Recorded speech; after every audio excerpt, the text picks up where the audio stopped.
What's up, YouTube? Topher Peterson here again with episode 13 of Misadventures in Startups. So in the last 3 vlog episodes, which I filmed last night, I was kind of documenting week 2 of Startup School 2019, and I don't know if anybody's actually watching this, but I met someone in Startup School that I was really interested in working with because we're working on kind of the same project, same idea, and they kind of snubbed me big time. You get feedback at the end of the group sessions each week. You fill out feedback on the other participants in your group, and I said I wanted to work with the other startup that I met with. And, if they didn't actually want to work together, that's cool. But they decidedly put, no, I don't want to work with this person. And they kind of criticized me in the comments or whatever. And I got a little bit upset. And I got super, super fired up. Because, if we're working on the same idea and they don't want to work with me and they don't even really want to be friendly and they're going to snub me like that, I guess that makes us competitors. I was kind of looking at this whole Startup School thing as... And I think this is what they intended, the people at YC intended, was for possibly by doing these group sessions that maybe there would be some collaboration that would happen. Maybe your... this is going to be a little bit grandiose, but let's say maybe you're like Peter Thiel and maybe you meet Elon Musk at Startup School and you guys kind of combine forces and work together. I think that was something that they mentioned.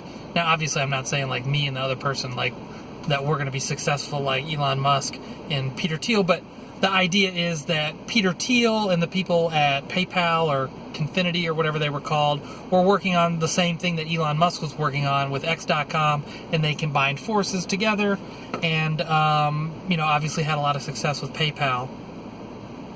Anyway, one of the things that I believe that they were trying to do, YC was trying to do with Startup School this year, was to kind of match solo founders with other solo founders to see if some sparks could happen or whatever. But that did not happen with this. The people that I met, they had no interest in working with me, even though I think that their tech skills were a little bit weak. Their app that what do they call it? Lemon. They had this app. It was these guys with this company called Lemon. Their app's called Pocket. I think they actually won. Well, I guess it's not a competition, but Apple promoted them as App of the Week or new apps that we love or something. Anyway, they have a personal finance app. It's on the App Store. It looks good and everything. It looks good, but what the app's kind of lacking is it doesn't have a back end. There's no back end. It's just a client-side app, and it doesn't link to your bank account, so the users have to manually go in and add their transactions and everything, which I don't think is very good. I mean, they said that they had 8,000 users. I'm a little skeptical. I bet they probably have 8,000 downloads, and I doubt that there are 8,000 people going in and manually adding in their transactions and everything. I could be wrong. I don't know. But I was interested in working with these people, and they pretty much snubbed me. My app, it's kind of lacking a lot of the stuff that they have. They have an excellent landing page for their website. They have downloads, a lot more than my app does. They got a little bit of press, or I guess it's not really press, but they got a little bit of promotion from Apple, getting highlighted or spotlighted as a new app that we love or whatever. So I don't know. I thought we had complementary skill sets. They had users and a pretty app, and I have, maybe my app was a little bit more functional. It hooks into your bank account. It's got a front end and a back end. But anyway, I guess that's kind of dead and over because they don't have any interest in working with me. But kind of to wrap everything up, I got super fired up last night, and I think I vlogged and said I was going to try and stay up all night and just code like a madman. I ended up coding, I don't know, till 5 in the morning or so, and I reached a good stopping point. I was kind of tired, and I went to sleep. So maybe it wasn't as epic as I had planned. But I made really good progress tonight, and I just got out of work for the day. It's Friday. I think I'm going to go home, do another coding session, and just kind of stay the path. I don't know I guess it doesn't really matter about those dudes at Pocket or whatever, but I hope that I'm putting in more time than they are. I don't really know what the purpose of this vlog episode was, other than I was just kind of having some thoughts and reflections. Oh, okay. Sorry. I'm not going to edit this because I'm lazy. Okay, so this was my kind of reflection on all of this. It was about strangers on the internet. And I don't think everybody on the internet is necessarily like a troll. But I think there's like this phenomenon on the internet with online communities. You end up interacting with a bunch of people you don't want to interact with. I know when you listen to podcasts and stuff, people are always talking about online communities and how amazing online communities are. But honestly, from competing in this Pioneer tournament, from doing startup school, I've kind of noticed I don't really like interacting with strangers on the internet. I really love YouTube, because with YouTube, it's more like people put content out. If you like it, you can hit subscribe. If you don't like it, don't subscribe. So I do like that, but just like, like the comments section in YouTube, I don't really like that. I had a friend, we were working on a project a year or two ago, and he said that he thought comments were the best part of the internet. And I hate comments. The comment section's awful. I don't know. I think interacting with strangers on the internet is overrated.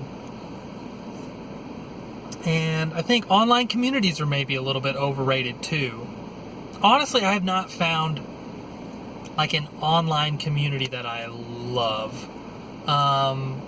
Take Hacker News, for example. I like Hacker News, but I don't think I've ever had anything that I posted that got upvotes. I would say when I comment on stuff on Hacker News, the comments that I think are best usually get like downvoted. When I do stuff like, I've done things like Pioneer and Startup School, and I would say most of my interactions on there are negative too. And I'm actually a very positive person. I'm a pretty fiery person. I get fired up. I maybe get upset easily. I don't think I'm a troll.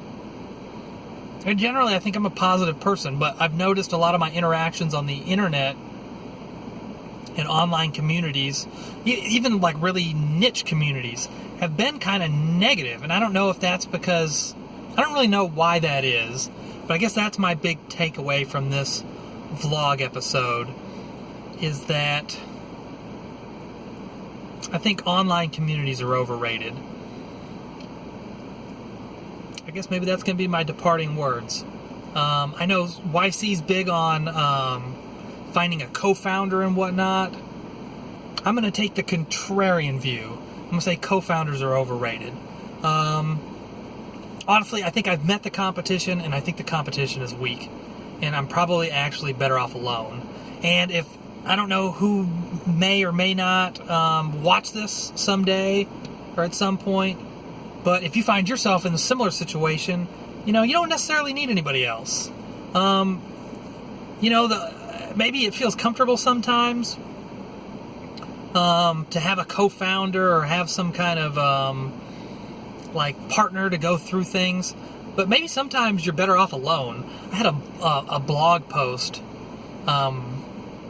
where I talked about a topic similar to this, and one of my friends read it, and she said that she didn't like the blog post. She said it sounded like I was saying friends, you don't need friends and whatnot.